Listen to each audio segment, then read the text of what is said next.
Hi, everyone. Welcome to the first Communication Access Connect. We're just waiting as everyone joins us in. I know I'm not as a familiar face, but I am Vivian. I am substituting in for Darlene today. Um, Before we get started, though, I do want to let everyone know that we do have interpretation available. So if you go to the bottom, there should be a globe. Please select your interpretation language. Even if you are listening in English, please select English so you're able to hear any questions that may be interpreted in Spanish. Further instructions are placed in the chat as well. And if you have any difficulties, Michaela is on, and you can message her for any questions that you may have there. So I hope that everyone is having a great start to 2026. Welcome to, again, our very first Communication Access Connect. Before we get started, I would love for the team to introduce themselves. So I'll pass it over to William to introduce himself.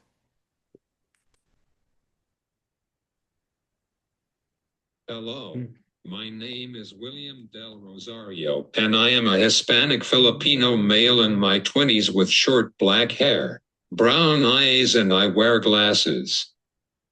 I'm an intern with DVU and a multimodal communicator who uses augmentative and alternative communication, or AAC, via typing and my iPad. Thank you for making the time to be here.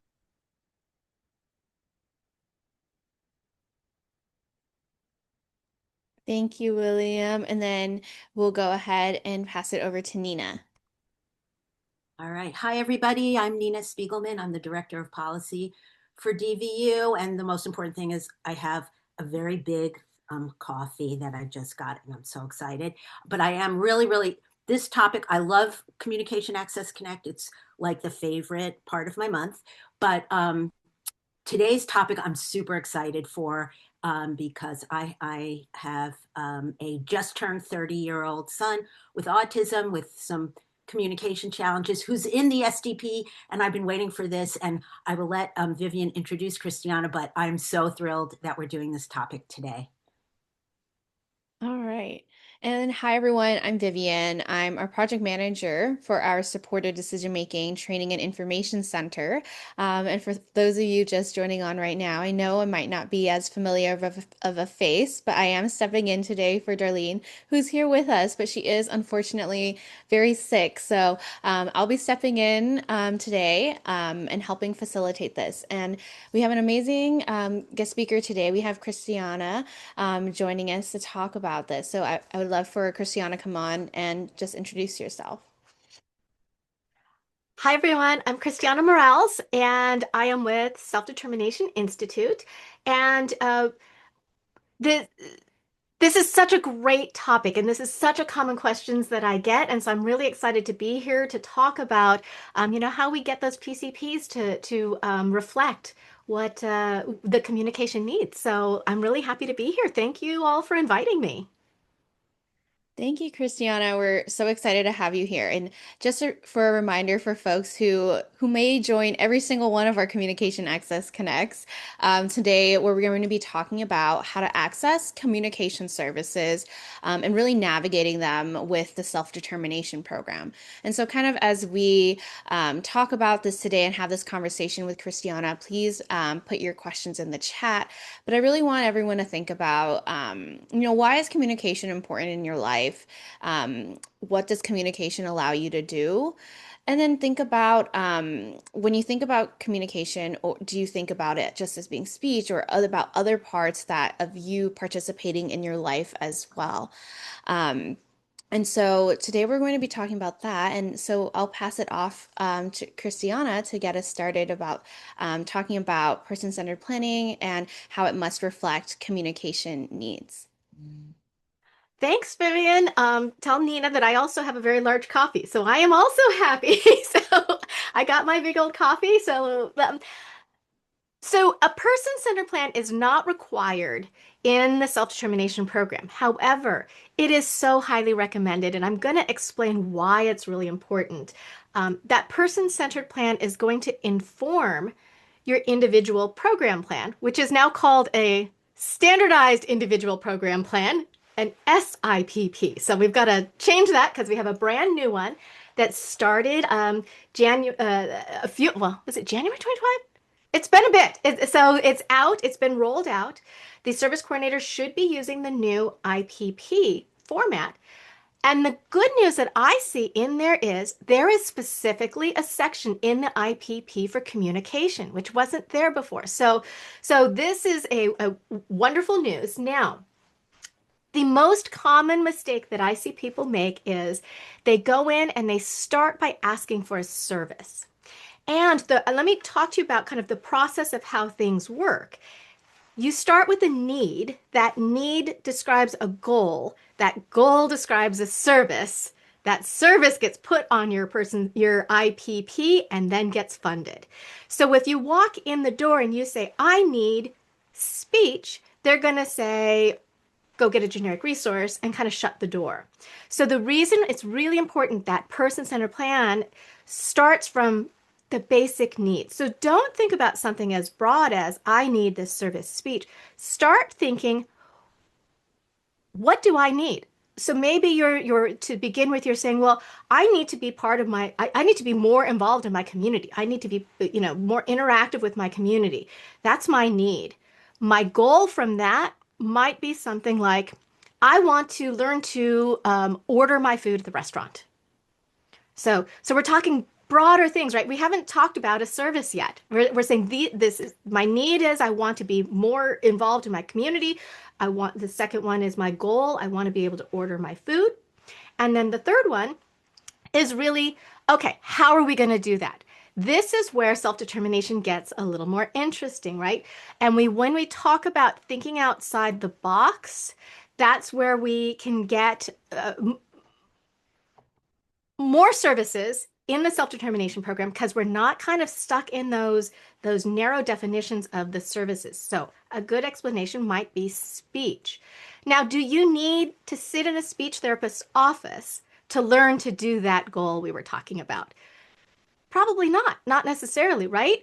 So how could you meet that? Well, we have alternative service codes in the self-determination program. So it could be something like community integration services. Now, why is this important? Because speech therapy has a couple major generic resources you have to go and get denials from first. If you're school age, you would need to get a denial from your school district and you would need to get a denial from your insurance. But there's no requirements for having any sort of generic resource for community integration support. So this is where we can get a little bit more flexible, and that's why I say we're looking at that need instead of the service. So that's kind of I know it sounds a little roundabout, but this is really kind of how to get these things, and it really starts with that person-centered plan. Thinking about your life, thinking about all the needs that you have around communication. I need I need to be able to communicate with the people next to me, and then maybe the goal is I'm going to learn to use my AAC device, or I'm going to get an AAC device, and I'm going to have somebody who's going to work with me on it. So that's kind of breaking up that need, the goals, and then the services. I think is going to help everybody a lot. William, you had a comment. Did you want to jump in on this? He put living out loud. I love that comment. Yeah.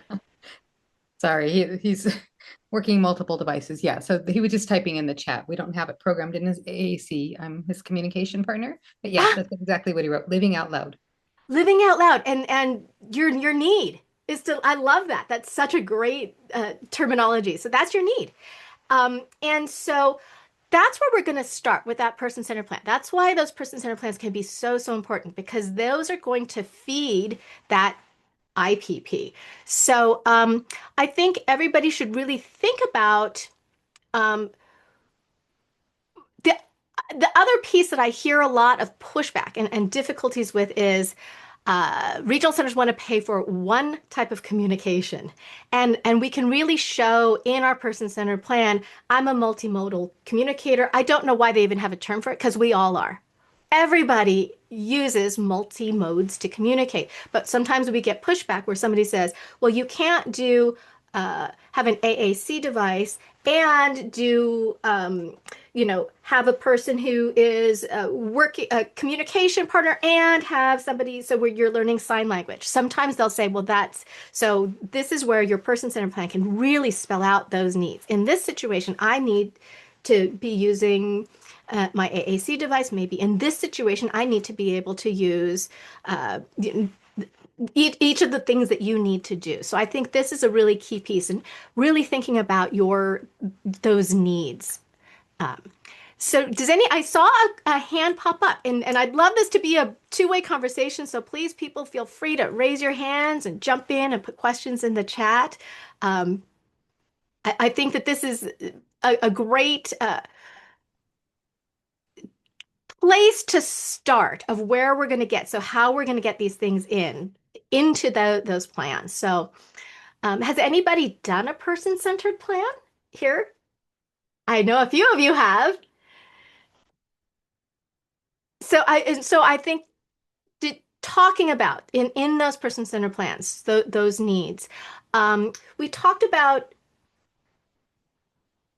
how then that is going to go into your IPP. So remember that IPP is the one that's going to fund everything. Um, But then we have the problem of the budget. So are they going to pay for this in your budget before it gets to your spending plan, right? So it has to be paid for in a traditional system service. And again, a lot of the traditional system services are they're limited. That's why a lot of people go into self-determination program. They all have a lot of generic resources. So depending on your regional center, and I say this, I think at every meeting I'm ever at, 21 regional centers, 21 different ways of doing things. Some of them will fund for specific communication devices and some won't.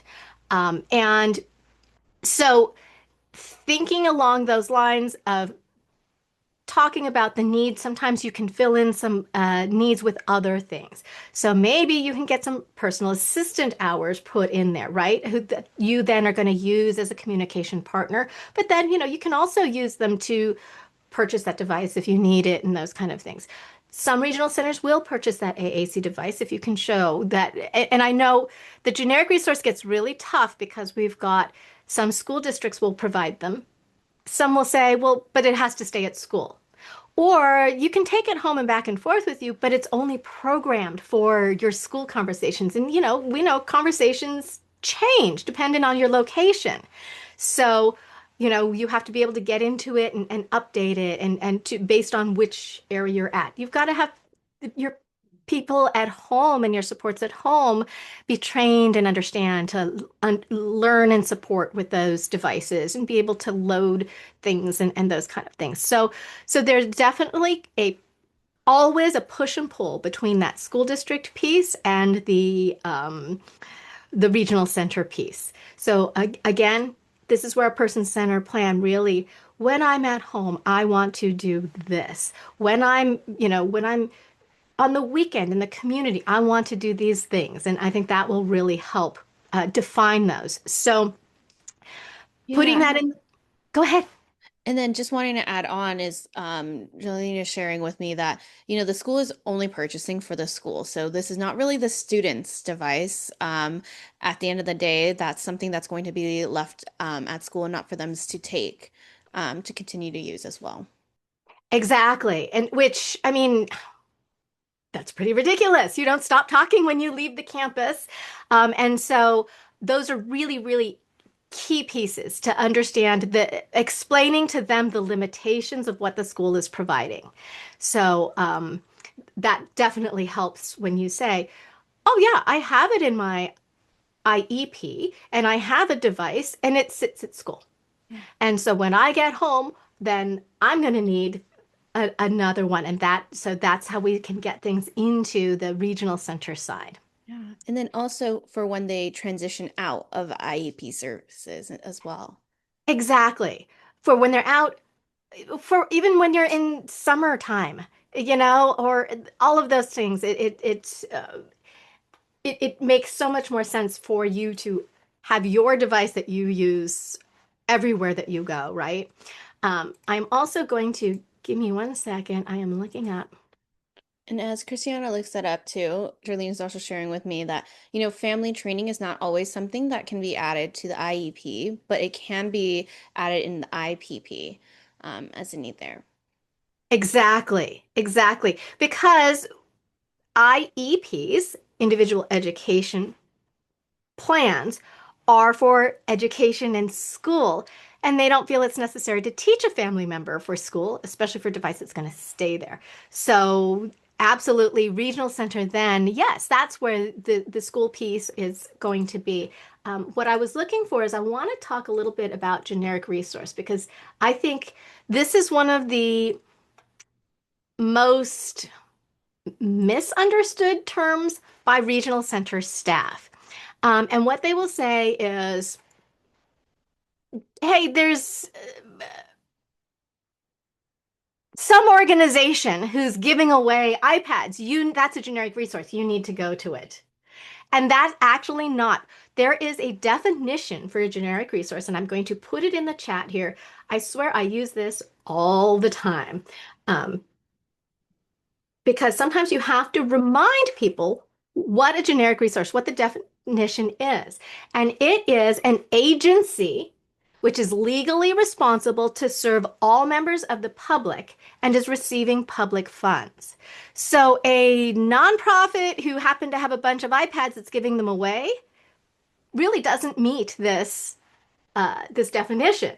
Of they're not receiving public funds, those kind of things. So you get a lot of pushback from regional centers. Oh, I saw somewhere somebody was giving away an iPad, somebody was giving away this, you are not, those are not considered generic resource. Generic resources, school district, your insurance, Department of Rehabilitation, those are the kinds of things that are considered generic resources. So don't let them kind of sidetrack you from this by sending you on a wild goose chase. So, I'll very nicely and gently push back and say, well, the WIC code says this is the definition of a generic resource. I don't think what you're asking me to go and get is a generic resource. So sometimes it takes a little pushback on the regional center side, little education. So I think that helps a lot too, to be able to explain to them this isn't what you're asking me to go get the denial from is not a generic resource. William put, I think it's a good idea to remember that people can't always communicate the same way when they're in different situations. The support staff need to keep me regulated and know all ways that I communicate. It's important to have the same setup at home as we do at school. We used Dropbox and AirDrop to keep the system synced at home and school. That is such great advice, William. That's exactly the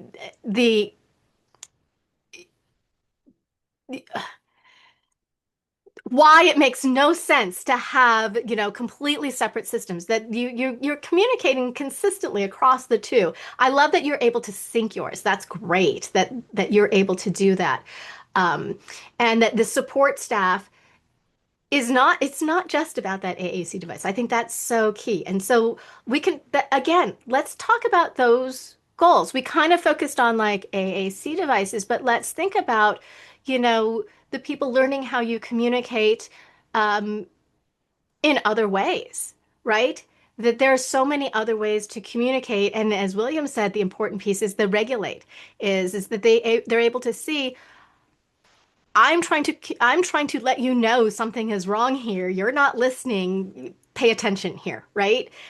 It's time to listen and communicate, and I think that's so key to that communication piece. There's so many other ways that people communicate. And then kind of piggybacking off of that, William mentioned like his support staff needing to know it. Christina asked the question, what about training for an SCP participant support staff? Can that be included in their PCP and IPP as well? Absolutely. So in that person-centered plan, when you create that goal, part of that goal is going to be, I'm going to need people to help me to provide assistance with me, and they're going to need to be trained. And then from that person-centered plan, that need goes into a goal, and then it's going to go into your IPP. So let's kind of jump to the next piece then, Yeah. that And spending plan piece, because I yeah. think I'm getting questions about the spending plan. Oh, let me read William's comment first before we jump there. I think it's a good idea to remember that people can't always communicate the same way when they're in different situations. The support, oh, wait, I already read that one. Yeah. And then before we jump into this next one, as we were just talking about the importance of having supporters and knowing this, we missed some announcements earlier. So we're going to interject and do a couple of announcements before we continue on to spending plan.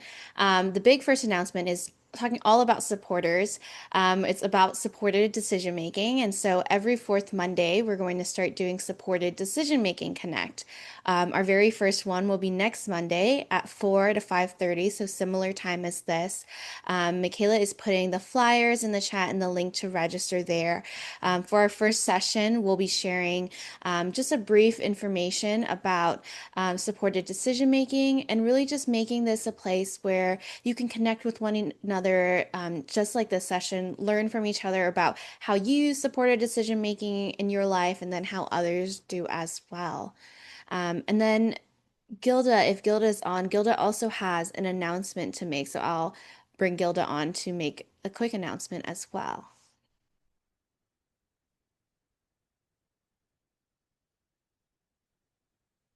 Sorry, I'm getting Gilda over here. Gilda, you should be able to unmute yourself now.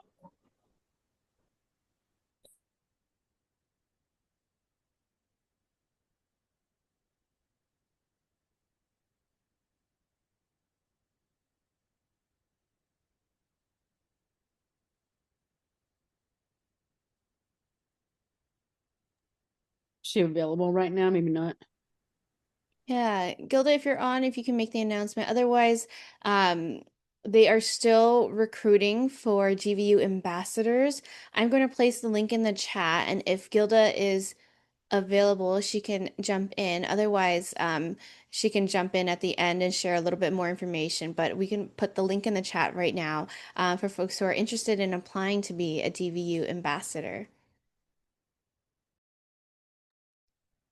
All right. Thank you, Christiana, for letting us jump in. And we'll pass it back to you to start talking about spending plan. Absolutely. Now, does anybody have any questions about the person-centered plan and that IPP piece before we kind of switch to that spending plan? Christiana, I'm gonna pop on real quick. And to Darlene, just what for those of us who for those people who don't have AAC per se needs, but maybe they want to develop their self-advocacy needs. And so they're limited verbal, or they have some unreliable verbal, or they have decent verbal skills, but they want to develop those social the self-advocacy skills. What direction goal-wise might they, I mean, that may be their need. I want to develop self-advocacy skills. And what kind of goals would be appropriate for this SDP? That's such a great piece to think about. And that's why we want to go back to those needs. So the need could be um, uh, I need to uh, I need to improve my self-advocacy. Um, and the goal could be I'm going to uh, raise my hand in class, or I'm going to, I want to make a new friend, so I'm going to be able to approach somebody and greet them and those kind of things. So we're not that far off of things that might be considered like pragmatic speech goals, right? But they don't necessarily have to be done by a speech therapist. So, right? So I think in here we're kind of thinking, what is it that you want to do? So I want to be in my kind of, I want to be able to uh, It could be go to the grocery. Go want to ahead. stand up for myself. I want to lead my own IPP in a year. You know, it Exactly. be along that kind of a line. Absolutely. I want to advocate for myself in thinking of SDM in my medical appointments, Yeah. kind of thing. Those are amazing. Those are exactly the types of things that you say. Right now, I need somebody to come with me, and I want to be able to do this on my own. And so here are my goals to be able to do it on my own. And then what am I going to need to reach that goal? You know, what supports am I going to need to reach that goal? Um, Nina, your hand is up. Yeah, and I'm not sure, it's all related to everything everybody's been saying, William and Darlene just now, where, I mean, communication, it's so fundamental, right? So whether it's the PCP slash IPP, phase of this, which I think it sort of has to be, my issue that it's sort of a up and down thing that I have seen with my son, and I've heard about it with other people where because communication is so very much tied into, as William says, sort of self-regulation and also your sort of emotional situation, and whether it's different settings or a time of, like, you're going through something, whatever. And I know that can impact your communication, sort of, I don't know whether you call it skills or the ability, a lot of times, like my son is an example, his communication abilities, which, is can be very strong at times, and at other times he sort of falls apart and is not cannot make himself understood, which then heightens the issues he's going through. So, it's very much tied to a kind of psychological needs and all of that. And I just wanted some advice on how you may not know that that's going to be happening, and you don't know what kind of help you might need. One thing it probably isn't is an assessment for a speech and language pathologist, or maybe it's so severe, maybe, but that's not what we're really after. It's making sure that you have the flexibility to get some extra help should this arise, and it's very much related to communication. So just how you build that in, to the goal slash, I mean, need slash goal. I'm very interested in that because it's sort of something that can happen. It may not be the case at that very time, but you've seen it, I've seen it happen over time. So I was just wondering about that kind of pattern. You hit on something that's so, so huge, which is there is a definite connection between what some people define as behavioral problems and communication. I tend to find that most of the time, people who are being labeled with behavior problems are actually it's communication. They're frustrated because they're trying to communicate something to you and you're not getting it. And believe me, I can imagine how frustrating that would be, right? And so um, I come from a world that is very much where I believe that behaviors are communication, and we need to figure out what they're saying. And what we find, what research has found is as we improve people's communication, things that were defined as behavior go down. And it comes to that regulation piece, that idea that and tying it all together, what Darlene's saying is that ability to advocate for yourself, to say, I need 5 minutes. I need you to back off of me for 5 minutes and give me some time to think or regulate or whatever. And I think those are the things that we can really, that's why I'm saying their needs. What is our loved one needing at this time? So when they communicate, it's really nice to say, sometimes when I do this, so I'll put this a lot in a person-centered plan. When I do this, I need this. So when I, start, if I get a, grumpy face and push my hands up, it means you need to back up for a few, right? And so I think helping people understand what you are communicating when you need things. And sometimes our loved ones don't know that pattern, what it is that they're needing. So it's something we talk about. It's like, oh, even sometimes a family member can say, I noticed that when they want water, they're making this motion for water. It's like, oh, okay. So I think it's very much that idea that we're going to, we, communication is a two-way street. It doesn't go one way. That's why the people around them need to learn the communication as much as the people who have the device, right? It's a two-way street. So think about those needs. So think about if there are times when you're saying your loved one is dysregulated and needs something, what do they need? What do they need in that moment? Right? Do they need, is it, oh, when I go into, and I'm going to go back to my son. My son is 23. He uh, has autism. He began speaking, he stopped speaking completely. His speech did come back at some point, and he is definitely one of those people who shuts down. So when he is dysregulated, he loses that speech piece. And then he would be what some people would call having behavior problems. I don't think they're behavior problems in most cases. It's just he's communicating to whoever, like, you need to give me some space. Um, and so when I think about what he needed when he was very little, he was 3 or 4, he had this blue blanket he walked around with it all the time. He was like Linus. And he would literally put the blanket over his head. We'd be out in the, community and things were just crazy. And he's getting frustrated. He'd put the blanket over his head. And he was communicating very clearly, like, this is too much. I did not get that communication. I didn't get that piece yet. It took me a little while to catch up to him. Um, what then happened is we would do a bunch of mommy and me classes, and he started biting people. He was communicating very clearly. People, this is just too much for me. Like, this is like, back off, right? This is too chaotic. And so I think in that it just took me as mom a little while to catch up to him, but we did. And we figured that out. So we really had to start looking as what is he doing and what is his needs in those moments when he's saying those things. So I actually believe that people are telling you pretty clearly. Sometimes we just don't speak their language yet. So I love to, and that's what we're going to put in their needs. So do think about the things uh, when they're trying to communicate with you, good times and bad times, right? So, when they're coming up and they're asking for hugs, they're asking for attention, those kind of pieces. So looking at how are they communicating?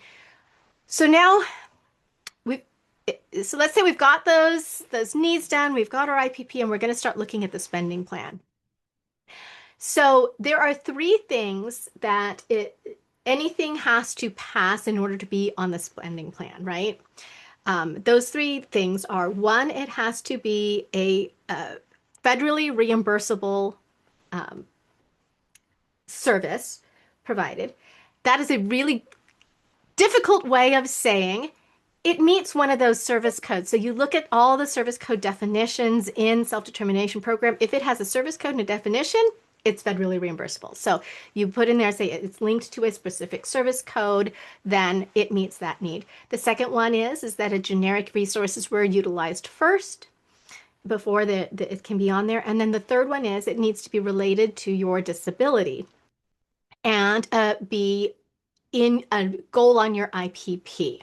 So it needs to be linked to those things. That's why we go back and say it's so important to put those needs and goals in early, because we're building to get to that spending plan.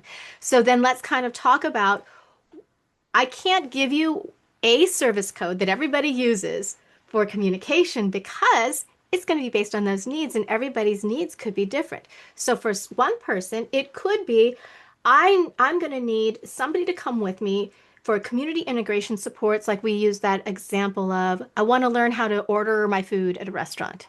And so you don't need a speech therapist to come with you to help you practice ordering food, right?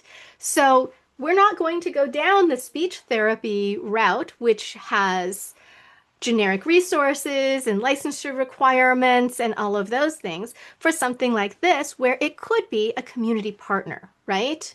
Now, let's say you hired this community partner and they didn't have training in your AAC device. You can absolutely get training for the people who are with you, your assistants. And so you can say, well, they're going to need some. So what I see and happen is maybe you have a speech and language goal in there, and they can provide supervision and training for all of your staff. So all of your staff will learn to work with your AAC device, or how you communicate, what prompts that they're using, how things are going. So then you can all, so what went from something where it was maybe a half-hour session once a week or twice a week in a speech therapy, to everybody that's working with you has the tools to provide those supports. And that's where self-determination becomes a lot more powerful, right? You've got people who are with you more often. Um, there is a technology service code, and you can potentially put an AAC device in that service code saying, I need an iPad, and it could go under there. I will tell you, like I said, regional centers may ask participants to put them under different things. So some will use that technology code. Some will say, oh, just put it under the participant directed goods. That's okay. So that piece will really depend on your regional center, how they want to do it. So that's why I say go back to describing your needs, ask your regional center, okay, it's on our person-centered plan. We have a goal for this. How do you want us to put this? How do you want us to get this on our spending plan? We've met all of those three pieces. I saw a hand pop up and then go down. Um, did we I miss a do question? have a question from Christina.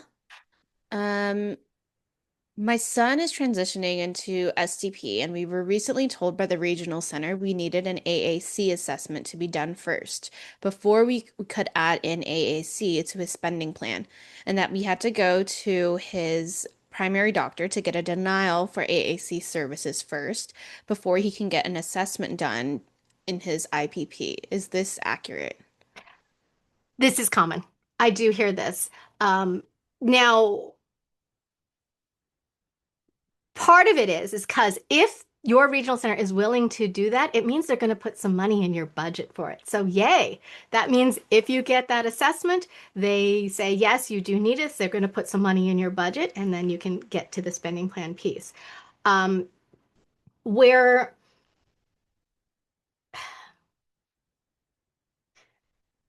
it it gets challenging because if you already have it in at your school, then you already have an assessment and it should be able to count as towards it. It's like you already have an assessment. You can share that assessment with them saying, oh, I have an AAC device at school. You shouldn't have to redo it. But, regional centers sometimes like to check their boxes and do their things. So what they're trying to do is determine how much they would have spent had you stayed in the traditional system so they can add that to your budget. Also kind of know that this is typically a one-time purchase, so they may add it to your budget this year. They will deduct it from your budget next year as a one-time purchase. And Christiana, I wrote in the chat too that Medi-Cal pays for devices. So if you're going down that road because you need a device, that don't stress about it. Medi-Cal will pay for a device. However, Medi-Cal does not buy iPads. So if you're using an iPad in your school system and you're moving into adult services, for example, adult life, and you need now an iPad, you already know you need an iPad. So so Medi-Cal's not going to buy an iPad. So I would point that out to regional center if need be, to just say, well, we already have a device that works. We have a system that works. We just want him to have his own Yeah. and an iPad, and they don't buy it. So hopefully then regional center can honor that and set you up with not just the iPad. You need to remember that too. You need the iPad, the case, and the program that you use. So yeah, that it should be an easy. That's a lot cheaper. I mean, an iPad, a device, and a case is probably going to cost less than $1,500. Yeah. An assessment's going to cost that. Plus, then you still have to go and get the stuff. I know. Just doubled it. They worry about cost effective, and then they do things that are not cost effective, which is very frustrating. But and you're right, the software is also key. Make sure that's in there, that they realize. And uh, if you are transition age, this discussion should absolutely be going on of what are the things that you have at school that you're not going to have anymore when you leave school. And those devices are key to that. So unfortunately, I will say some regional centers will make you do that assessment to get it in the budget. Hi, Joanna. Hi, Hi, thank you so much. This is so helpful because now you guys just got my wheels spinning. So when I'm having families and they want to transition, they're they're transitioning into adult programming and things like that. This is something that they run up against all the time, and the regional center does give so much pushback.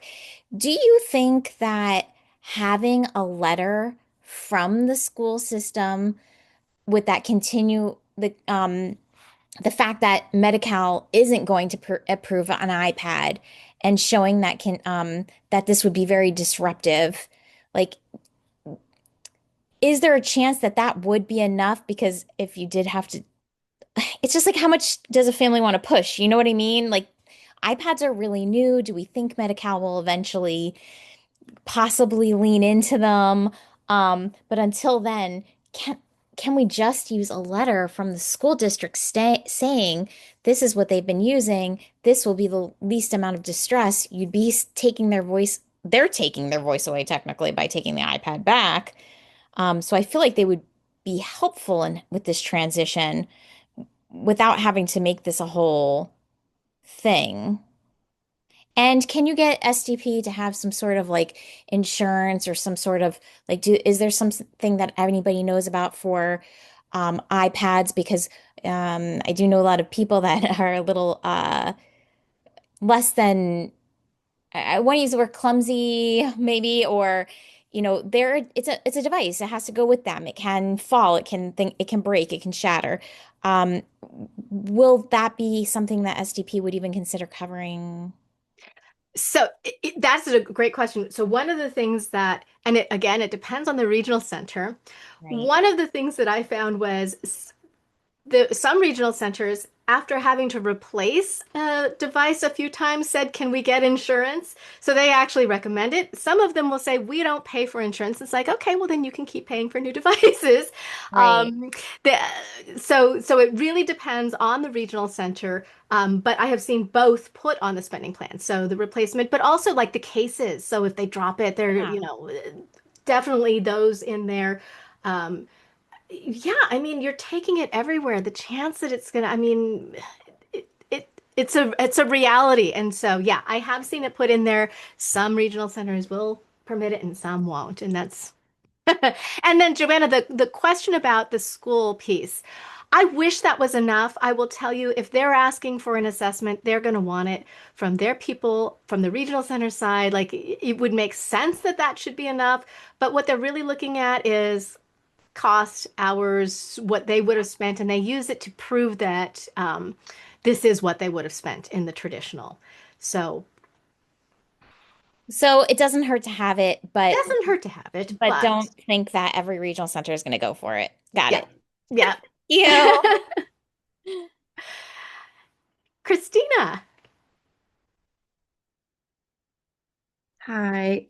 Thank you to Christiana and Darlene for clarifying, helping with the question that I asked earlier. I just want to make sure I understand correctly. So, with John, my son is out of high school. He's been out for a while. He's 27, so he's been using just the same iPad he's for many years, but he's wanting. I mean, he's very interested, and I just started working kind of on my own briefly with um, communication and typing. And so that's where I really want to have this AAC assessment done. And so if we go through his primary Medi-Cal, it's great to know Medi-Cal will do the assessment. One is if there are any suggestions of where we could get the assessments done through Medi-Cal, that would be super helpful information. And then two, so once they do that, do we have to wait to finalize the spending plan to transition to SDP before this is all done so they can determine how much is going to be needed in terms of AAC support? Or is there a way to start, to move into self-determination and then address that once we get the assessment done? And then the last story is about the program. So since we have an iPad, uh, do we want to specifically put in the IPP or the person-centered plan that a updated program may be needed? Yes. So you would explain the need of why the updated program. This one's getting old. It doesn't have the things that we require. This is the requirement that I have. So we're going to need to update the program. The question about can you go into self-determination while an assessment is pending? Yes, you absolutely can. Um, there's kind of two ways regional centers will do it. And that's really if you have enough of your other funding and you're not kind of like this isn't your major funding, you can go ahead and go into self-determination program with a pending assessment and they can do one of two things. They can pay for the assessment outside of your spending plan and say they're just going to pay for it separately, or sometimes they'll just put that assessment money into your spending plan, into your budget and spending plan. They will require you spend it on that assessment. Go and get it, and then you will go have a new IPP meeting and say, I want to adjust our budget based on, the results of this assessment. So you can absolutely go in and do that. And Darlene, jump in. So I just wanted to add, I'm just wanting to clarify. So you're looking at, you have a system right now, your son has a system, but you want to look into spelling. Is that what you're saying?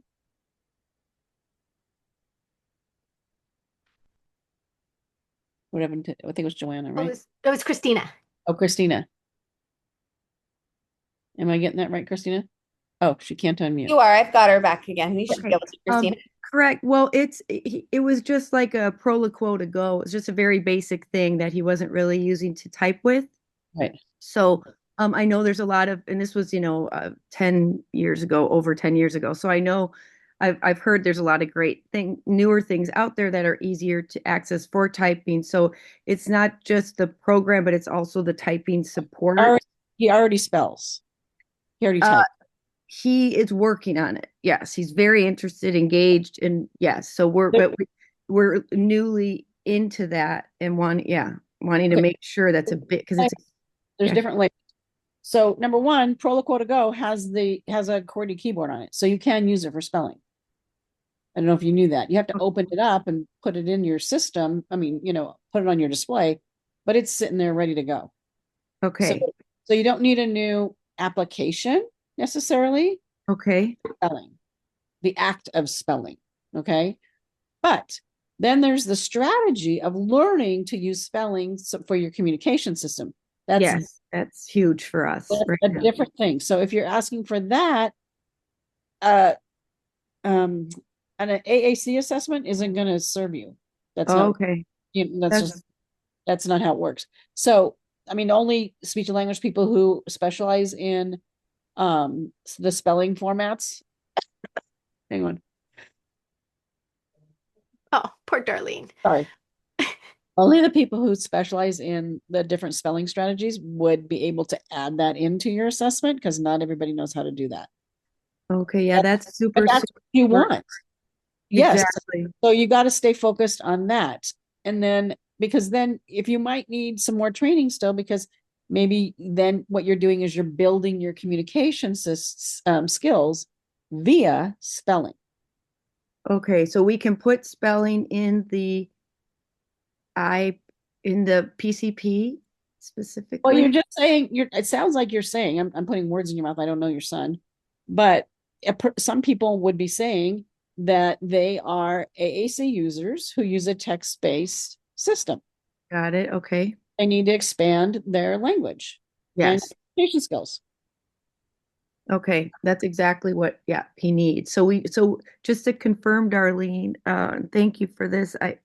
We don't need then the AAC assessment, like going to his doctor to get that done, because that's what regional center is telling us we need to do.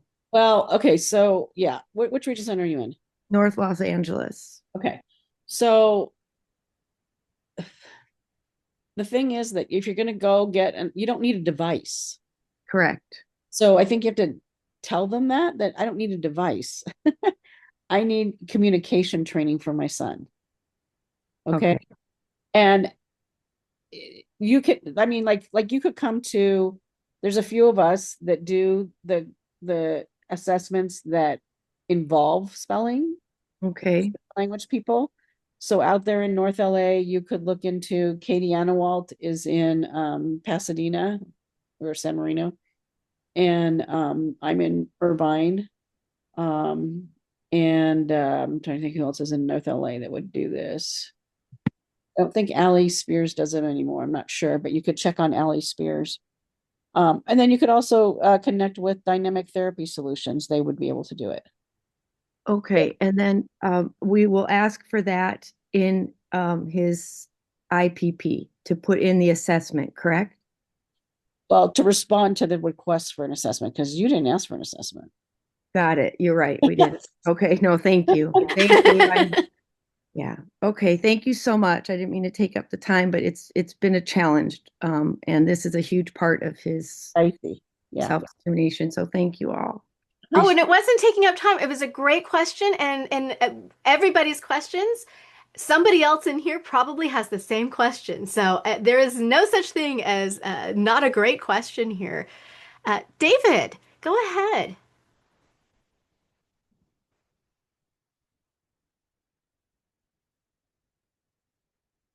Oh, David, are you able to unmute?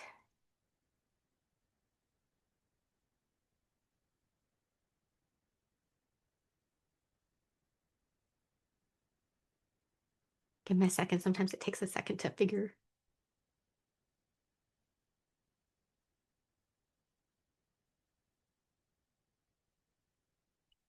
Okay, well, we'll keep working on unmuting. I'm going to read a couple from the chat. So, David, if you're able to go ahead and unmute anytime you can. Darlene had written in the chat that she thinks behavior, in quotes, services should include a communication specialist on the team, at least in an advisory way. And I 100% agree with that.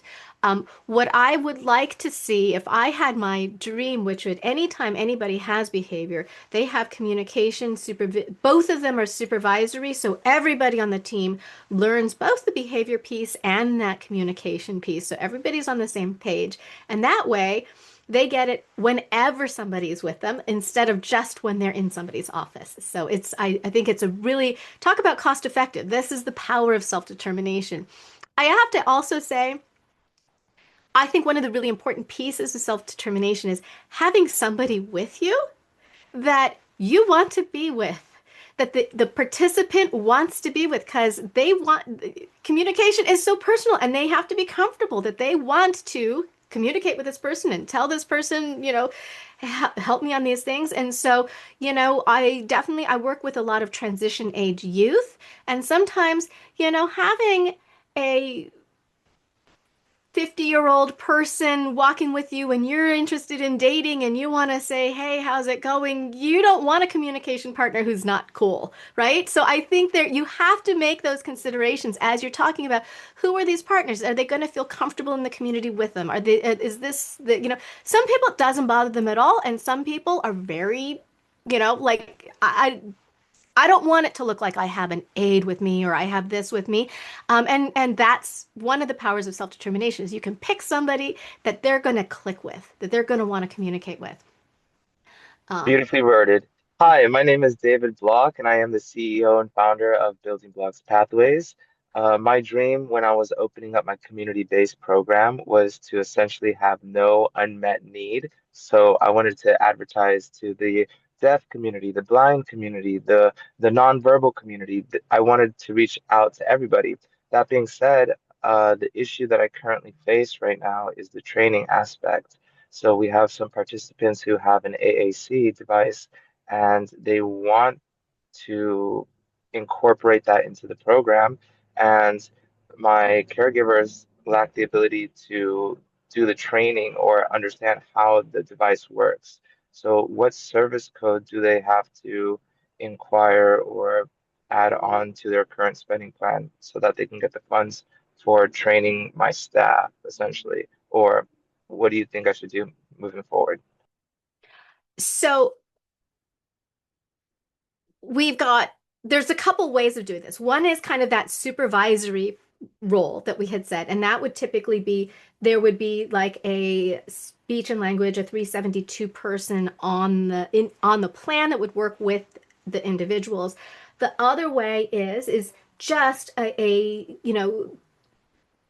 training thing. So training for for caregivers that you can put it under. So they could go out and get individualized training. So maybe not, not a supervisory, but they could get individualized training. And then like the third one is uh,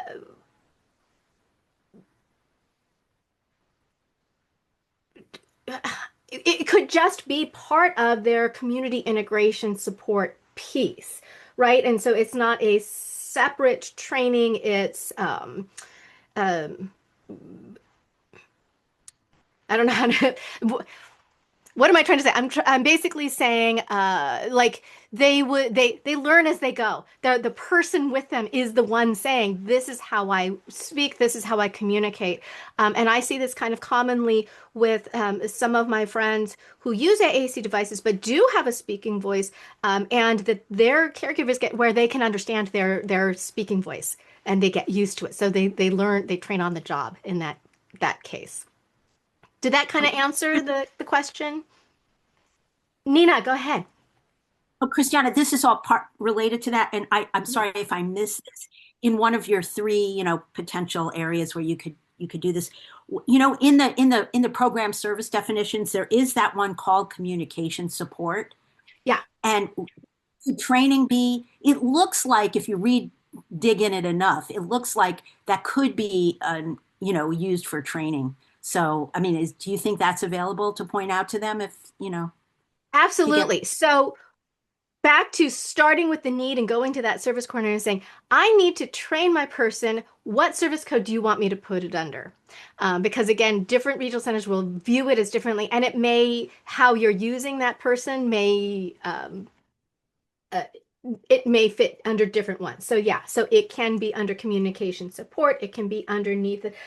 It's hard because they have the training broken into two different ones. One is like individual training and education, and some will use that one, even though it says individual. We're not sure, like it's not clear whether they meant the participant is the individual or an individual. Then they also have a separate section, which is training and counseling for unpaid caregivers. And because it says unpaid in there, it messes things up. So they don't have that's why I can't say, oh, use this service code, because it's not really clear which one it would fall under.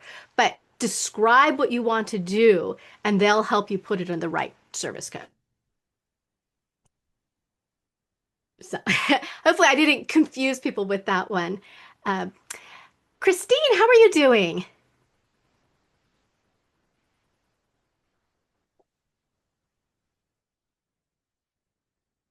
Oh, you're still muted. Okay. Hi, Yeah. everyone. I just want to share my experience with this program. So my son is 28. He's been with SDP for 3 years. Since the first year, we've been very lucky to get him into a communication program. Um, in my experience with the Inland Regional Center, so we were able to use two service codes with the Inland Regional Center. So they do require um, service code 333 for the iPad. Um, so the iPad cannot come by itself. So we just, requested the iPad, the Apple Care, the screen protector, the case. And if you want the charger, because right now they don't include the charger. So it's a one ask. And also for the communication program, we were able to put it under 360, which is the communication supports as communication training. So unfortunately, we haven't been able to get additional funding for this, but because we've been smart to make some savings and have additional funding, we've been able to allocate those funds to fund the program. So we are with Kindred. My son is doing amazing. He's doing the protocol too. So it's possible. Our regional center has been, very um, understanding of his needs and has been able to, we also got a phone, and then because the iPad is a little bigger, so sometimes if you get a phone, you could put in your protocol as well, and so he can have access to communication put the phone in his pocket and have access to communication in the community. So that's another thing that we did and that we were successful with. If you look at the description or the definition and the communication supports, there's, some things that I've been able to, come up with for the regional center as justification for getting the services. And so even though it's because they've been trying to say, oh, well, that's speech therapy, you have to put it on the 374. And I said, no, it's not speech therapy, it's communication supports. It's different. We don't need, a speech therapist to go with him or be in the community with him, but we do need a trainer that will train his coaches and parents and families so that he can communicate with all of us. So there is the word facilitator, which is the one that in the beginning we use facilitator, like to facilitate his communication. And it also says that, it says this service also includes supports for the participant to use computer technology to assist in communication. Such supports include training in the use of technology assessment or need for ongoing training and support and identification of resources for the support. So I use that for the technology piece. They don't, this com communication support service code 360 does not allow for goods and services, so we put that under a different code. So that's kind of how we have our communication program. I just wanted to share it, with everyone on how we did it and how we were approved by the Inland Regional Center. So that was kind of my piece for you guys. Christine, that was so helpful. And somebody asked in the chat, were you able to get the protocol for the phone through SDP? Yeah, well, the protocol, you buy it once, so it's yours. So you put you it, can log in anywhere. yeah, and then as you're logging, what we did is you sync the iPad with the phone. And Ah, and then, the protocol gives you, I think you do have to have a password initially, but I didn't because it just mimicked. So we were able to open the protocol because we bought the iPad first, and then the next year we bought the phone. So we kind of pace it out as well, because if you ask for everything at once, even though it's not a whole lot of money, compared to other services that, we request or other parents request. So we're talking about maybe, I don't know, $2,000 because iPads are cheap. You don't need the big, the one with the huge, with a huge memory. I mean, during Christmas, iPad 10 we bought it for 250. I think the 11 is up for 250, 299. You buy an iPad. So it's not a big ask, 69 for the Apple Care, 60, buy a nice little case, depending what you need. But yeah, that was our experience. I like the recommendation too. With, maybe spread it out over a couple of years, and it seems ridiculous we have to do that, but you learn to play the game, and that's really good advice. And I think that's what William was talking about earlier when he was saying that he could link them. And I thought, oh, that's what he's talking about. So William also put in the chat at 458, training for how I communicate should be individual to me. General AAC training to staff is great, but there are different systems, regulation strategies, etc. School and systems may have vendors who have had general exposure, but that's not individualized or necessarily helpful to me. And I think that is such a great point, William, that no two people are going to need the same services, and that you are going to be able to explain how you communicate the best to your assistants. Was your hand up from before, or did you have a new question?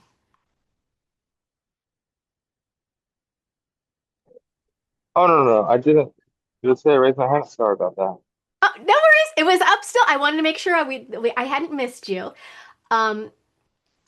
Darlene had put at 456 that she has a series of video trainings that are free to use of someone to get started, that There are modules on communication foundations, the power of communication, AT, ACC, and more. The site is gokindred.passion.io. It is in the chat. I'm going to put the site again down lower in the chat in case you are looking for it so you can find those. I'm putting videos. There we go. And just a tip from experience. So if you are a parent, for example, and you buy the communication app, Proloquo, Touch Chat, TD Snap, whatever, and if you put it in, if you buy it through your Apple ID, then when this will happen because it happens all the time. When you go to put it on your adult person's iPad or iPhone, you're going to struggle with the fact that you just had to open up your Apple ID to an account, to a device that your staff have access to. So I would say don't do that. Open up an Apple ID for your person. So if you're Johnny's mom, then Johnny should have his own Apple ID. Because you're gonna go, oh, but I don't want him to have all my apps and have access to all my apps and stuff. And you could put the credit card in and then take it out. It's not like they're gonna buy stuff either way. But I just, so many families struggle with well, I don't know if I want him to have access to all my apps that I have, because they're thinking of the staff being able to have access to it. So always better to just open up your own Apple ID for the communicator. And Will at 504 put the challenge is that Apple Care has required the individual to have an Apple account, and some of our folks do not have the financial resources to cover if the FMS can't make the payment. Ah, such a great point. So, kind of the next step in all of this is when you're selecting your financial management service, make sure they take a look at your spending plan and they can pay for all of the things in your spending plan. Some have limitations on what they can pay for and how they pay for things, and some are better at it. So just make sure, as you're transitioning in, that they know what you're planning on purchasing, and make sure they know I'm going to be buying, Apple Care. Do you have a methodology for me to pay for this? If you're already in the program and you're running into this, we personally changed financial management services. It's not the funnest thing in the world to do, but it is absolutely doable. I recommend doing it at your annual because that's when your services all kind of ended for the year and you're starting fresh. It's a nice clean move. So again, the key is you want to find a financial management service that's working well for the things that you need to purchase it. So that's kind of where I'm at with the financial management service piece. William at 504 said, Proloquo and others AAC apps go on sale in April and October, as much as 50% off. Ooh, that is really good to know. So if you're working on your budget and spending plan right now, think stretching your budget in April. Ooh, that is a hot tip. That's probably the best tip we've had all day, William. April and October. So everybody keep that in mind. Caroline said, speaking of learning to play the game, what do I do if I had an early intervention? She grew out of the program and told me if I ever needed help again to call and reopen her case. However, I have replied over the last 5 years and was turned away.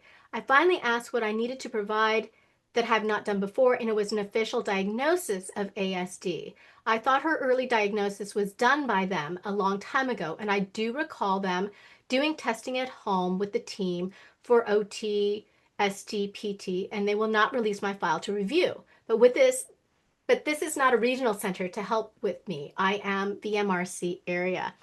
So one of the things I don't think they make very clear to everybody is that Early Start is a kind of a separate program from the traditional regional center system. It's actually funded by the same funding as school districts. It's funded by IDEA, but the regional center is the one who's performing the services or getting the services out to people.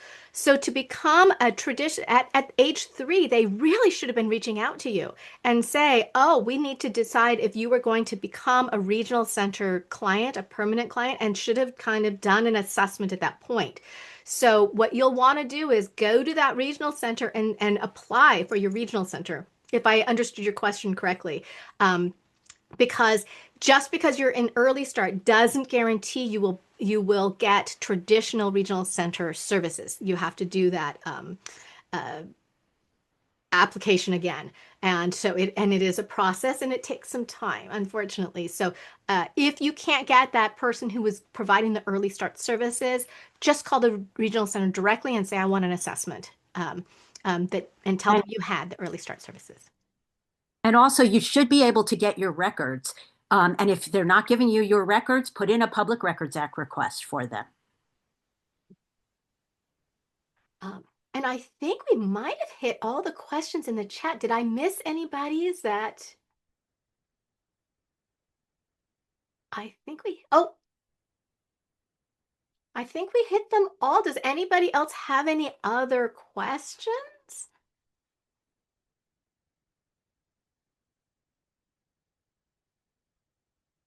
Oh, Caroline's saying they're turning you away even with the request. They cannot turn you away when you request to have an assessment to become a regional center client.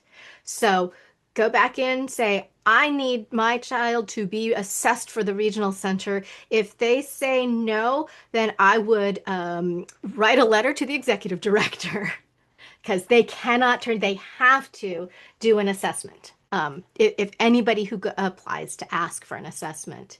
Um, um, oh, Ken asked if there's a recording or slides sent out. We didn't have slides today, Ken. We are just chit-chatting, but there is a recording of it. Vivian, do you know where did they find the recordings? Yeah, so the recording just give us a couple some time so that we can edit everything, but all of the recordings will be available on DVU's YouTube account. So if you go to YouTube and look up Disability Voices United, you can find that there. There's also a playlist for all other Communication Access Connects we've done in the past, as well as other events as well. So keep an eye out there. Lupe.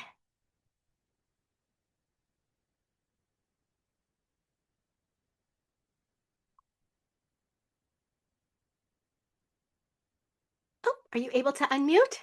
Lupe, you should see a request on your screen. It's coming from us, and that means that you'll be able to unmute. Hello. Hello. I just had a question. I have a client. She's transferring from a regional center to the Long Beach. Is she going to be able to keep her 120 hours that she has? Because they're telling her they're going to be reduced. So when you transfer, they have to accept what you currently had, but they have oh gosh, I'm not going to get the number right. I can't remember if it's 30 days or 60 days that they have to do an IPP, a new IPP, in which case then they will determine. If they want to reduce the hours and you have current hours, you do have the opportunity. They have to give you 30 days notice and they have to give the reason that they are changing your service. So they can't just do it verbally. And then if they want to continue to do that, say, I need a notice of action. So they have to explain why they want to reduce the hours. Okay.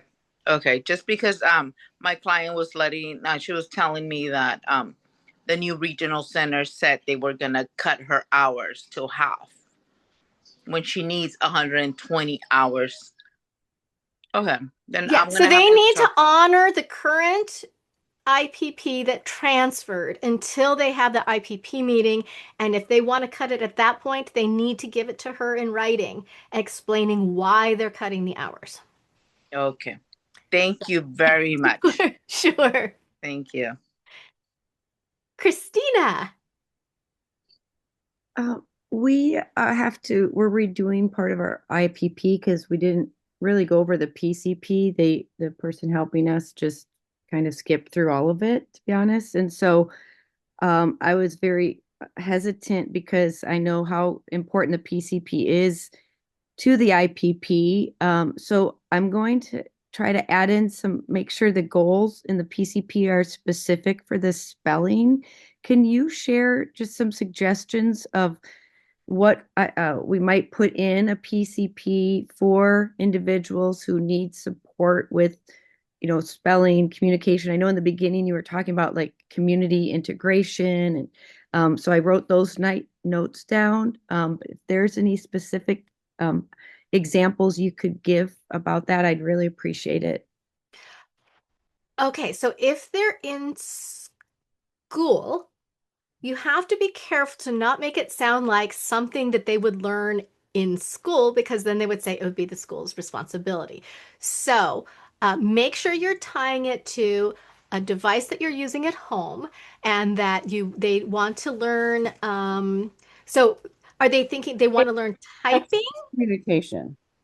Yeah, tie it to that communication and do and like if they want to learn to type, you can have that piece. Say, I want to be able to communicate better, and I type slowly, so I want to improve my typing. Darlene, please jump in. Yeah, yeah. Well, I'll try not to start coughing on you all. But Oh, it refer to it as text-based communication. Don't give a strategy name. Don't call it FC. Don't call it spelling to communicate. Don't call it RPM. Don't call it spellers. It's just text-based communication. And then look at like, okay, so your person, what's the holdup? What's the problem here? The problem might be that they don't know how to motor plan. Don't call it motor planning, but that might be the problem, right? And so then they need to learn better how to access their communication device. That's the motor planning part, right? Accessing it. It might be that they need to learn to expand their communication skills. So maybe they need to expand it socially. Maybe they need to expand it for self-advocacy. Maybe they need to expand it for schooling or, college or something like that. Again, if it's public school, then you're going to get kicked into the public school arena, which is where it belongs. That's okay. But just think about what are we going to accomplish when my person is using their AAC efficiently? And that it's through the spelling, right? So what's going to happen? He's going to be a self-advocate. And then that keep on that direction for yourself, but you're going to then take your funding and look for a way to expand and people who can help you expand that skill out. Okay, but you don't have to talk about those people in your goal, right? You just talk about the fact that this needs to be worked on. And then you find people who are going to be the mechanism that expands it out for you. start with the why you need it and then work on the how. And I love that Darlene said, don't list a specific program. Describe what they want and they need to do. And then you're open to use whatever program works for you, right? Right. And just it's text-based communication. Yeah, I love that. So keep it kind of generic in the beginning, and that keeps your options open. I think Lupe's hand was up from before, so I'm not sure. So I'm going to go to Angelica. Lupe, put in the chat if you had a second question.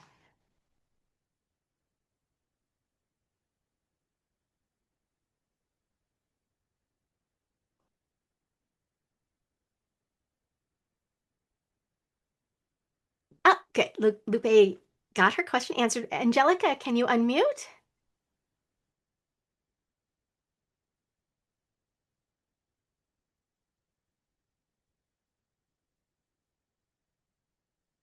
Angelica, if you see a message on your screen, it's coming from us. You just have to accept to be able to unmute and ask your question.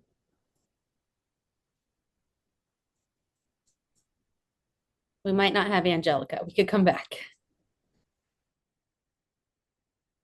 Okay, we're going to go to Kim. Angelica, we'll come back to you if after we talk to Kim. Kim, can you unmute? Hi, good evening. I have Kim. questions, and then I can't see who was talking and presenting with you. I don't know if they're on screen because I'm like trying to find them. So here's what. Okay, so I'm trying to identify that how to access spellers and spell to communicate. Even though you say don't use these words, there are several regional centers that won't even allow you to put them on the spending plan, right? Because they don't believe it's evidence based, and they're just like absolutely not. And I can just name them: OC, IRC, and probably San Diego, if I'm not mistaken, and some other ones as well. But the ability to spell is very important. So can you provide, once again, I think you were explaining it and I was trying to process it in my head and then make it make sense, but how do we get the foundation for that? Because the insurance is not going to pay for it, the school districts are not going to pay for it, and regional center is not going to pay for it. Okay. So it's Darlene, and I'm not on camera because I'm sick, and so I'm going off. Okay, perfect. Off out loud here for me without you guys having to hear me. Anyways, so AACs goes under the domain professionally of a speech and language pathologist, right? And so what appears to be happening is that the spellers and the S2C and that they train people who are not speech and language pathologists, which is fine. It's good. But because of regional centers' the way their federal funding has to be used, they really can't fund somebody who's not a speech and language pathologist to do something that goes under the umbrella of speech and language. So we're trying to help it by not saying the word, trying to avoid speech and language and what I explained to them is you could argue about getting speech and language and then get speech and language, and you don't actually want that service. You want AAC that is based on communication, and that's not every speech and language pathologist. So why would we keep going down that road when that's not even what you want in the first place? So, but professionally, it does fall under that domain. So right now, we haven't figured out a way really to expand their minds to know that these other people who are trained to be communication partners could be service providers. Now, what I don't know is if you did like let's say that somebody who's a spellers person was running an art class or something, or a social group or something, could they then, do it through that avenue? I don't know. But when a professional starts claiming and projecting that they are an expert in a domain that they don't have any credentials for, regional center is going to say no way. So that's kind of the hang up. And that's kind of, I mean, the fact that they're even honoring speech and language people to do this is flipping amazing to me. I've been doing this for 35 years and never, ever have I had these conversations before where they're like, okay, but here's how it has to go. And I'm like, oh, you actually want it to go somewhere. This is great. But this is a remnant is still a problem, is that there are people who are trained in these strategies and they're all good people. I know many of them. And but they're asking for funding in a professional service that they're not licensed to do. That's the problem. So one of the ways we work with this is we use the community integration supports, and we put in the chat those definitions. And if you look at that definition in it, it includes services and supports to assist the participant with communication skills. So it's in there. So we're not saying they're a speech and language therapist. Clearly, somebody who has these are going to charge more per hour. There is no set rates that you should be charging, right? That you can pay people. So what will happen is you'll put an employee under 331, or a provider or an employee under 331, and then their rate would be commensurate with what their skill set is. So if they have this additional training. What we don't want is them to be billing as a speech therapist, because then they'll say you're in the wrong code and we want to put you under the other one, and then you have to have all the generic resource, all those pieces. So what I'm hearing then is being able to put these services under social skills, under those communication skills, so those are the types of pieces that where we can get them in. So And Darlene, thank you so much. I think that knowing that some of them just can't be paid for through the regional center at all is part of it too, unfortunately. Um, Angelica, were you able to unmute?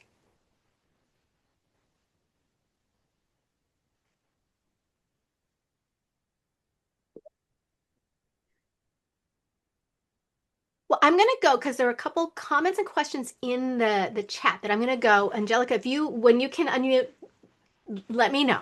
We probably have Just one more. We have one more, Christiana. One Oh, more, and then we'll have to wrap oh up. yes. So, William put, Michelle, it's important to remember that for parent natural supports, I'm not an SLP, but have had my parent training. However, I shouldn't be training the staff, nor should there be peer-to-peer training. She agrees with Darlene to use the AAC specialist. So I think that was really helpful. That was Michelle, who is William's support. So I don't think we could get Angelica unmuted. So I think we are wrapping up and I'm going to hand it back to Vivian. Thank you all so much. It was so fun being here and talking to everyone. thank you, everyone. And thank you, Christiana, for coming and sharing all this wonderful insight and for everyone to learn from one another. As we wrap up today, I want to bring Gilda back on to share a little bit more about the ambassador program. So, Gilda, you're here. Hi, Christiana. Good to see you. And yeah, I love learning from all of you. Thank you. I wanted to share that we have our ambassador programs application still open, and we're wanting to recruit more DVU ambassadors. So if you're interested in joining, our DVU ambassadors are really, really, really critical in the work that we do to get our message out and um, to get a larger reach within the community. And we're looking for family advocates and self advocates who are served by regional center, specifically from certain regional centers, Far Northern Regional Center, Frank D. Lanterman Regional Center, and San Andreas Regional Center. But um, I also want to note that we're also still looking for other ambassadors at other regional centers, but those three regional centers, we're specifically doing more outreach in those for those. But yes, our ambassadors really, really help with really being our eyes, ears, and voice out in the community and being a connection to the community. And we have monthly meetings every month where we have different topics, and it's every third Wednesday of the month. And I will put the link in the chat. And if anyone has any questions, I'll also put my email. Thank you. Thank you, Vivian. Thank you, Gilda. And thank you, everyone, for joining us today. And thank you for bearing with me as I sub in for Darlene. And I hope everyone has a wonderful rest of their week. Thank you for coming to the very first Communication Access Connect of this year.